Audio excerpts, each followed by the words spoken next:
Hello, and welcome back to Read and Reread, or welcome if you're here for the first time. My name is Angelia, and this is Friday Reads.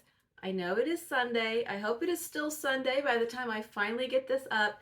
But, folks, there was a traveling episode, and it was memorable. It wasn't quite as bad as planes, trains, and automobiles, but it did have some twists and turns, let me tell you. Okay, first of all, I knew I was not going to film and post a video on Friday because we were going to travel to visit family for Thanksgiving. So we got up on, I don't even want to think about when we got up, but we left at 6 a.m. on Thanksgiving morning with all of our stuff and all these. I made like 3 different kinds of cookies, which was really fun because I love baking. But we had all these cookies and all of our overnight stuff and everything. And usually, traditionally, before we moved down here this year, we were in charge of the stuffing and gravy, and we would make it vegan. But of course, we could not make stuffing and gravy and then transport it for 8 hours. So we said, somebody else needs to do that. We'll bring desserts. So we got in the car, we headed out. 2.5, 3 hours in, and I need to post. I'm going to post a little map of Texas here so you can grasp the enormity in case you're not familiar with Texas. So we started out in Corpus Christi, went up to San Marcos, which is halfway between Austin and San Antonio. Stopped there to pick up our daughter who's in school there. Then we headed up to, if you look up at Dallas Fort Worth, right in between there is where we ended up to visit our family. It was raining. It was like an intense monsoon the entire time. It was fog and heavy rain, like no visibility. Like you couldn't even see the car in front of you until it was like right there. And it was going super slow because of that, and it had to. So it just took so much longer than it should have. I mean, it was, I don't know, I think it was like 9 or 10 hours out of it. Usually it's like a 7-hour trip. I mean, it went on forever, and the whole thing was like, hunched over trying to make out the road, and it was just exhausting. So we finally got there though, and the family visit was nice and everything, and we enjoyed that.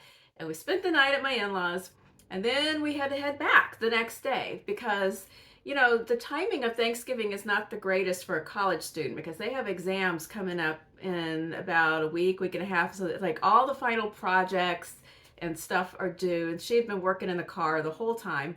So we were heading back, and we planned to stop at that halfway point where she lives and spend the night. So we broke the return trip up. So it was, and it never stopped raining. It was gray. It looked like it was constantly sunset. It was dark and gray and rainy. It wasn't as bad hard rain on the way back, but so we get there, spent the night, had dinner, got to take her out to dinner and all that. So then we get up on Saturday morning, which is yesterday, and we're like, okay, it's time to go home, which is, another 2.5, 3 hours. And we get out to the car in the hotel parking lot, and we have a completely flat tire. Not just like, ooh, a low tire, but like dead, flat, all the way down tire. When we walked up to the car, we could see it was like kind of sideways, and we're like, oh, what's going on? Then we got all the way up there and we found out why. Well, fortunately, there was a discount tire a couple miles away, and so Stephen like put air in the tire, and then we went as fast as we could down to this discount tire. We just barely made it before the tire was all the way flat again, and we ended up buying 2 new tires because that one was not repairable, and then another one was a kind of old, so we got 2 new tires. Now the lemonade that we made at this point in the story was that the discount tire was next to a shopping center, and we're like, why don't we just, and there was a Panera Bread right next to it, so I said, why don't we just get a drink and then walk over there and just browse in these stores, and maybe we might see something we need to get for Christmas, because we have kind of a scheme that maybe this year we would get 1 or 2 like joint things, like nicer things that we both want, and then for each other, like just do something smaller and simpler like books. So we said, let's go over there just, because we had to wait like an hour. Let's go kill some time. So we walked through a couple of stores. We did end up buying ourselves a present, which I'm going to wrap up It's an ice cream maker, and I'm going to wrap it up and put it under the tree, and we can't have it until Christmas. So that, that actually turned out to be kind of like the fun part of a bad episode. But, this whole thing put us back like another hour and a half later, 2 hours than we meant to be departing. It wasn't like, time-wise, it wasn't a big deal. Like, we didn't have anything we were trying to get here in time for, but it was just like, after, I don't know, it was just kind of a drag. So finally we get home, and it rained a little bit lightly on the way, but it wasn't so bad. And then as soon as we get here, it was like the skies parted, the sun shone down, it was brilliant and bright, it was 65 degrees, and I just felt like, this is it. I am never stepping foot out of town again, except I am, because have a trip next week. But anyway, we were so happy to be here. It's going to be like in the high 70s today. I'm like, yes. So that is my really long story about why Friday Reads is so late. Here is my holiday shirt du jour. You got to see the whole thing though. Season's greetings from the Skywalkers. I think it's funny. It might just be, super cheesy, but I like it. I swear to goodness we are going to get to the actual books in just a minute, but first we have to play the Christmas card game. So if you're new to the channel, I have been pulling out cards. I have these Christmas conversation cards, and I'm pulling one out randomly and seeing what the question is. And then I would love it if you would put your answer to this question in the comments. All right, let's see what we get. When do you start listening to Christmas music? Kind of early. It's sort of, okay, I start listening to Christmas music whenever the radio station flips over. I don't know if they have this where you live, but where I live, previously and now, there's a station that will flip over into the all Christmas format. And so whenever that happens, I start to put that on in the car. I don't play a lot of Christmas music in the house unless I'm like decorating or baking. Like, I don't just sit there and listen to it all day. But just that part in the car is kind of enough for me to get sort of the full roundup, the cycle of the songs. So whenever that happens, so it is in November, like, shortly before Thanksgiving. But that is my answer. So when do you start listening to Christmas music, or do you not care for Christmas music? I mean, there's some good songs, but there's a lot of really bad ones. And honestly, about half of them, I'm just kind of like, oh, no, not that song. But, I kind of hang in there. It kind of takes me back to like the 70s, where I'm hanging on for the good song on the radio. All right, guess what? I'm actually going to talk about books now.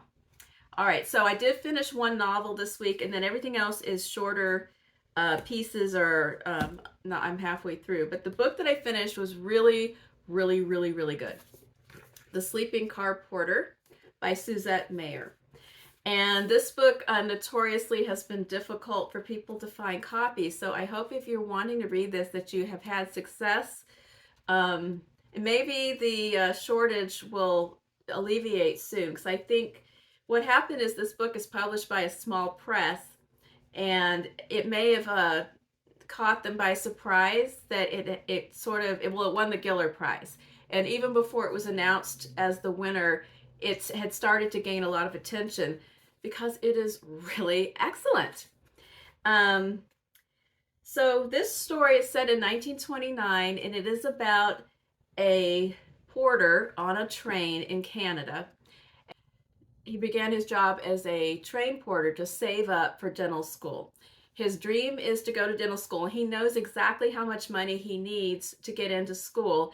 And there's a running tab throughout the entire novel where he's thinking about how much money he has, how much he's going to have to spend on various expenses. And there's a lot of tension there for him as he tries to do the cheapest things possible. Like, he has to buy anything he eats. They don't supply food for the people, even though they're working 24 hours a day. So he's buying like the least amount or the cheapest thing. And he's always hungry, and he's always tired because they're on duty 24 hours a day. There's nothing built into the schedule for rests. They just kind of take little naps where they cover each other's cars. And So the whole thing with the dentistry, though, is a little funny because he's really obsessed with dentistry and teeth, and he has basically memorized a dental manual that he found, and he's always, the descriptions of people's teeth come up all the time. Someone gets into the train and he makes note of something or other, or he's talking to them and he's seeing something in their mouth. So that is his goal and his dream. He's also an avid fan of science fiction and horror. He's reading this kind of crazy science fiction novel during this train ride that he ends up sharing with a little girl that he bonds with on the train. And he loves to read Weird Tales magazine. And the other thing to know about Baxter is that he is a closeted gay man. And this is at a time when that was a criminalized situation. And so when we learn about Baxter's different sexual experiences, they're all kind of brief, furtive encounters, sometimes anonymous, people that he just meets randomly, or just short, intense little moments. But there's one person that he was very fond of who is stuck in his mind, and he's thinking about this person throughout the entire novel. And I don't want to give it away, but it's an important part of the book that you will learn about as you read. So he's very alone. No one in his sphere of people wants to talk about dentistry or science fiction, and he's deeply in the closet as well. And so even though he is constantly in this bustling crowd, he is a very lonely person. And so that is part of Baxter's story as well. And this job is so tense. Like every little thing, he has to be on top of it all the time in this terrible state of sleep deprivation. And Suzette Mayr, she conveys this setting and this atmosphere so beautifully. The claustrophobia of the train and the hallucinogenic effect of the sleep deprivation. I mean, he's able to do his job while having minor hallucinations all along the way. And he's also able to do the job with this little girl hanging, actually like hanging on his back and sitting on his shoulders, because there's a child who is grieving on the train, whose mother has just passed away, and the grandmother is transporting her to some other relatives, and she and the grandmother don't get along very well, but she latches on to Baxter, and he's doing this job with this kid hanging on him, and with no sleep, and everything is a tally in his mind. Like if somebody ruins a towel, he has to pay to replace it. So this job is just, it's just awful, but apparently it was one of the better or higher paying jobs at the time for a Black person. So anyway, this is the situation. And then it eventually the train stalls out in the mountains. And then as everybody is stuck there for days, the passengers, it just starts to unravel. People get weird. People get, stressed out. Secrets start to emerge. And another important thing is that it runs throughout the whole novel is that Baxter finds this postcard in the bathroom all folded up. And when he opens it up, it's an erotic photo of two men. And he can't bear to throw this thing away, and he puts it in his pocket. And he knows he needs to get rid of it. It's like a hot potato, but he just keeps it. And every time he's in the bathroom, he opens it up and looks at it again, and it makes him think about a lot of things. And the postcard made me nervous the whole time because it kept saying, oh, and then he put it back in his shirt pocket. And I'm like, okay, a photo of something that you don't want everyone to see inevitably is going to escape. But, I will say no more about that. But anyway, this just the atmosphere, the details. You will love Baxter. I cannot recommend this more highly. And the research, I think, had to just be meticulous. There is a works consulted list in the back. And I think that it would be a great reading experience to read some of these as just a nonfiction read, because it's a whole big long list. It's history of the trains and the train porters. It's the history of queer Canada. It's the history of Black Canada. Just all kinds of things. that you see come up in the story, and you see the amount of research that she did to make sure it was accurate. And it is just, I could not put this down. It was so good. So I highly recommend The Sleeping Car Porter by Suzette Mayr. And it's also a beautiful book. It's a paperback. It's only in paperback at this time, but the paper is really nice. The cover is beautiful. It is published by Coach House Books. So I really loved this book. Then everything else is kind of shorter pieces. I did, as a little palette clearer, mental palette between things, I read, well, this is just the anthology that it came from, but I read A Thanksgiving Memory by Truman Capote, which is one of my favorite Christmas stories to read. And I'll read it again before, during this season. I'm not going to talk too much about these Christmas couple of things because my next video is about my favorite Christmas reads, and this will be on it. But this is just the anthology of Southern fiction that I happen to have, and it has Christmas Memory in it, which is a reflection, a short story from Truman Capote's memory of when he was a child, and he would spend, really all of his time with a relative who is an older lady who appears, depending on, I've read different interpretations, that she's eccentric, that she's developmentally challenged. I would say from the description and what he says about her that she is a special needs person, but they are best of friends. And this is about when she announces every year that it is time to make the fruitcakes. And it is a beautiful story that I will talk about more in my next video. But I love that story. Then on my trip, I took A Christmas Carol. And this is A Christmas Carol and Other Christmas Writings by Charles Dickens, the Penguin Clothbound Classic Edition. And I'm guilty of never reading the other Christmas stories in here and just reading A Christmas Carol over and over. But, maybe I will get to them. And again, I'm not going to do a lot of commentary. I'm not going to do a lot of commentary on it right now because I'm going to talk about this in my next video. But it was a good one to take along because it was a trip that did not have a lot of reading time left over, and we were really tired. So to read something familiar that you didn't have to concentrate too hard on was good. And, it's a reliable story.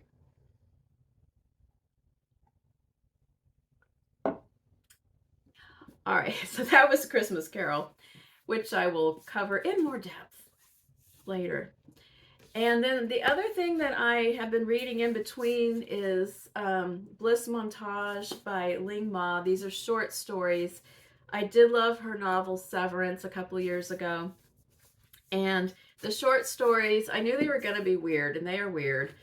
So far, there's been just one that was just a kind of straightforward, realistic story. And the other ones have all been had some sort of element of speculative or science fiction or maybe magic realism in them.